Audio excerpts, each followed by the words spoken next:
Gladiator 2 is directed by Ridley Scott. I know, guys. Oh boy, we'll get into it in just a second. But stars Paul Mescal, Pedro Mescal, Denzel Washington, Connie Nielsen, and a bunch of other people in this film. Basically, we follow a storyline that I'm about to spoil, so spoilers with this review. But we're basically following Lucius, aka Maximus' son from the first film, and we follow his journey through his gladiator battle, basically, honestly. Him being a gladiator. I don't even know how to explain this film. Let's just talk about this, guys. About a year ago today, a little less than a year ago, I went to go see Napoleon, which starred Joaquin Phoenix. And I just want to say right now, I never walked out of a movie before, a Ridley Scott movie ever, and that was the first movie. So thank God he wrote his wrongs with this film. Gladiator 2 is fucking awesome. I want to give a quick review about this, just to guys let you know right now. My official rating for the first Gladiator film is a 10 out of 10. So Gladiator 1, 10 out of 10. So before I give my final rating for this film, then you'll obviously know where I feel like it stands. And I do truly believe the first Gladiator film with Russell Crowe is a masterpiece. But let's talk about this film. Guys, I knew from the first 15 to 20 minutes that we're in for fucking something special. The battle sequences, the action sequences, the Colosseum sequences, all the types of like game sequences that are played throughout the Colosseum. It is fucking great. It's filmed beautifully. The action, the blood, the gore is all there. There's a fly right there. Sick. He's on my light. Awesome. Anyways, performances by Pedro Pascal, phenomenal.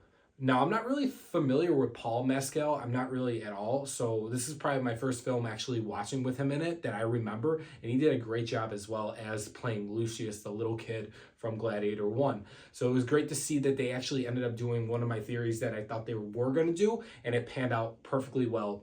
Basically, his objective is to retake back Rome. We see the film open up with his wife getting killed by the general, aka, which is Pedro Pascal's character.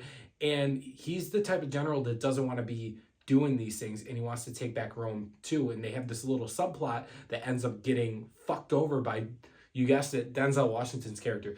I love Denzel Washington. I think almost everything that he's in, he always gives a great fucking performance, and he's one of the greats in general, right? In this film, he's chewing up the scenery. And wow, he is phenomenal in this film. The twist that they do to make him actually be the real antagonist, pulling the strings behind one another. We also are joined by Joseph Quinn, playing one of the emperors. That I will get into that little thing in just a second. But besides that, his character, Denzel's character in this film, wow, fucking incredible. And he just knows how to act. I love him so much. And I cannot wait to see what else he does. Hopefully, maybe another Equalizer movie if they do it right this time, but who cares? Whatever. The score by the guy that scored the Wonder Woman films, or the first Wonder Woman film and the Aquaman films that I remember, I think something Williams, really good score. Cinematography is beautiful. One of the things I was really worried about was the CGI in the film, and it was top notch. I had no complaints. The majority of the CGI is used on the animals in the film that I noticed, and it looks really, really good. I'm not going to lie with that.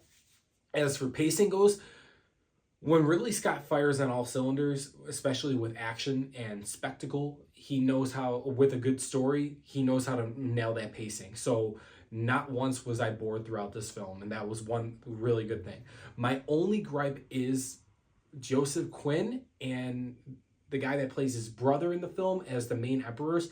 I'm sorry, their characters were really corny. I think they were meant to be like these little brothers that are young brothers that are supposed to be corny. Their performances took me out of it a little bit. That would be my only nitpick. I cannot believe I'm saying this, guys. A Ridley Scott movie that I actually enjoyed. Now, I know I own The Last Duel back there, and I really wish I liked that movie just a little bit more than I really did. But let's be real, it is underwhelming. Had great actors and performances, but the fucking plot was shit. This has got to be his best movie since The Martian, I would say, honestly. And that's crazy because Ridley Scott is one of the greats. And just thank God Gladiator 2 was really fucking good. Thank God.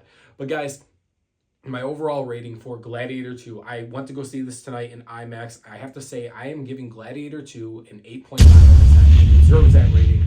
Thank God, it's so fucking good. I'm probably going to go see this again. I have to buy this on Blu-ray, or on 4K, I meant to say. But guys, if you've seen Gladiator 2, let me know your thoughts below. Thanks for watching. Subscribe for more, and I'll see you guys real soon.